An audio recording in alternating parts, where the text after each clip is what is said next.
As viagens de Lula trazem algum benefício ao país? Quais?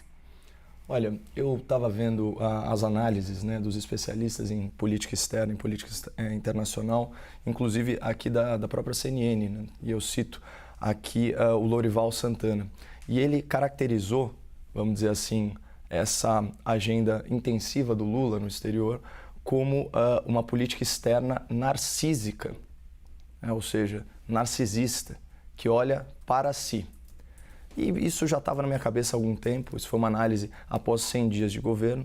E a gente começa a ver algumas falas do Lula que são muito controversas na comunidade internacional, especialmente aquelas relacionadas ao conflito na Ucrânia, que é uma guerra ilegal promovida pela Rússia, uma nação agressora, contra uma nação vítima, que é a nação ucraniana. Ainda assim, Lula traz uma falsa equivalência, né, entre esses dois polos e choca o mundo, especialmente a União Europeia e os Estados Unidos, provocando inclusive prejuízos ao Brasil, e aqui já endereço a sua pergunta, Lu, prejuízos bilionários ao Brasil, que deixa de exportar produtos em razão, né, dessa postura. Esse é o primeiro ponto. Aí a gente tem a recepção, né, de Nicolás Maduro, né, que foi um choque, né, para o mundo democrático, em que Lula caracteriza uma ditadura sanguinária, torturadora, assassina, né, que gerou uma diáspora de mais de 5 milhões de pessoas, né, pelo mundo, especialmente pelo nosso continente. Ele caracteriza isso como uma narrativa autoritária, como se fosse mentira, e ainda endossa o resultado de eleições sabidamente fraudulentas. Por que ele está fazendo isso? Isso não é a minha opinião. Como eu disse, é aqui do analista sênior de política internacional da CNN e também do Thomas Traumann, que foi ministro da comunicação de Dilma Rousseff. Ele escreve um artigo muito interessante chamado Lula e o desejo de ser Mandela. E ele diz o seguinte: o eixo da política externa brasileira é um objetivo pessoal de Lula da Silva, que é o quê? Ganhar um prêmio de relevo internacional, especificamente o Prêmio Nobel da Paz, a exemplo da trajetória biográfica icônica do líder sul-africano Nelson Mandela, que, em razão da sua luta pelo apartheid, é preso e depois ele volta e, enfim, colhe os cacos de um país separado pela segregação racial. Alguém falou para o Lula que a biografia dele tem algum paralelo com isso, né? A única similaridade que eu vejo é o fato deles terem ido para a cadeia, mas por motivos bem distintos, bem distintos. Então o Lula ele quer basicamente lavar a sua biografia e ele usa o país para fazer isso. E não apenas isso, Lu, ele está usando o posto de presidente da República para veicular fake news e atacar a democracia, falando que o impeachment de Dilma Rousseff, que foi acompanhado, né, de perto pelo Supremo Tribunal Federal, que é um processo jurídico-político gestado nas câmaras legislativas, ele vai no mundo inteiro ao lado de líderes de Estado e fala que isso é um golpe de Estado. Ou seja, ele ataca a democracia, dissemina fake news. E qual é essa agenda? Essa é uma agenda partidária. Isso é uma narrativa do lulopetismo. Então, não adianta essa quantidade enorme de viagens se o que o presidente realmente busca é uma agenda pessoal, narcísica, para usar novamente a expressão do Lorival Santana. Então, não se trata de quantidade, se trata de qualidade e se trata do foco. O que beneficia o Brasil? Fazer obras de infraestrutura em países devedores solapados pela esquerda radical, como é o caso da Venezuela, tem uma dívida bilionária com o Brasil. O que adianta fazer isso em Cuba, outra ditadura que tem uma dívida multimilionária com o Brasil? E não é simplesmente uma dívida, é um calote de dívida. Sim. Então, a gente tem que medir. Será que o simples fato de viajar traz algum benefício para o país? Ou será que essa é uma agenda muito mais pessoal e partidária? Eu citei aqui a opinião de dois especialistas, mas eu tenho curiosidade de saber o que o Tardelli pensa. Muito bem, Tardelli, as viagens de Lula trazem algum benefício para o país? Quais? Eu acho que a gente não... A questão do recorte da realidade, né, é muito pessoal de cada um. Mas nós temos que lembrar que o Brasil, quando se encerrou o ano de 2022, era um pária na comunidade internacional.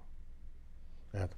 nós sempre tivemos uma proeminência, nós sempre tivemos um protagonismo que foi absolutamente destruído pelo governo Bolsonaro, que nas viagens que fez conseguiu cometer erros diplomáticos gigantescos, como por exemplo, a viagem, me lembro agora da viagem que ele fez a Israel, certo? De ter ido ao Muro das Lamentações, ele provocou o desespero e a fúria de toda a comunidade, certo? Muçulmana.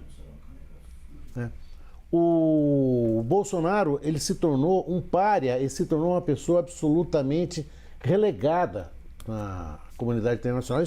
Isso é um fato que a gente não pode, que não há recorte de realidade que o desminta. Quando o presidente Lula assume, ele tem uma tarefa de reconstruir uma política externa que esteve nas mãos de um chanceler absolutamente peculiar, como o que nós tivemos.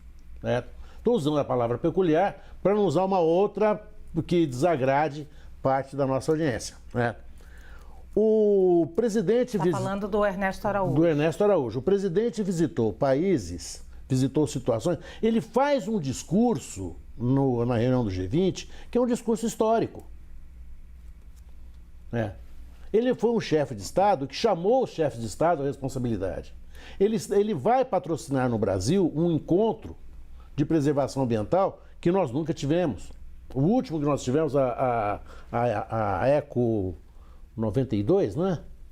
Depois da Eco 92 nós tivemos um outro no Rio de Janeiro, Rio Mais 20. Rio Mais 20. Agora vamos fazer esse novo encontro, que vai trazer um resultado de preservação, de verba. A Amazônia Legal, a Amazônia ela não é só brasileira, ela é venezuelana, ela é da Guiana, ela é da Colômbia, ela é da Bolívia, Claro que o presidente tem que falar sobre isso, porque é o maior país da América Latina. Certo? Nós somos a 11ª economia do mundo. Quando as pessoas falam da visita de Maduro, as pessoas se esquecem que Bolsonaro visitou a Arábia Saudita. Não é possível dizer, olha, a Arábia Saudita pode visitar, Maduro não. Maduro é nosso vizinho, divide a Amazônia conosco. Aliás, mandou para cá, oxigênio para Manaus, que o governo não conseguiu enviar. Então, há um recorte que é um recorte estranho. Porque, olha, Bolsonaro consegue fazer uma amizade com o governo árabe mundialmente conhecido por ser o que é. E cai o mundo no Brasil porque nós recebemos um presidente, nosso vizinho, também da Amazônia Legal. Sim. A agenda de Lula trouxe negócios, protocolos de intenções.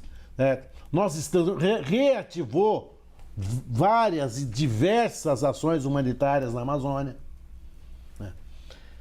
Ele viajou muito. Nem muito nem pouco, ele tem que reconstruir uma política externa que estava toda ela devastada. Devastada por quê? Devastada por um presidente obtuso. Obtuso. Tão obtuso que nós estamos vendo agora, nesses últimos dias, o quão obtuso ele é. O Lula está... Sim. E é uma agenda narcísica, claro que ele vai aparecer mundialmente. Ele está aparecendo mundialmente. Para desespero do Bolsonaro. Se a gente comparar Lula e Bolsonaro, não dá para fazer essa comparação externamente.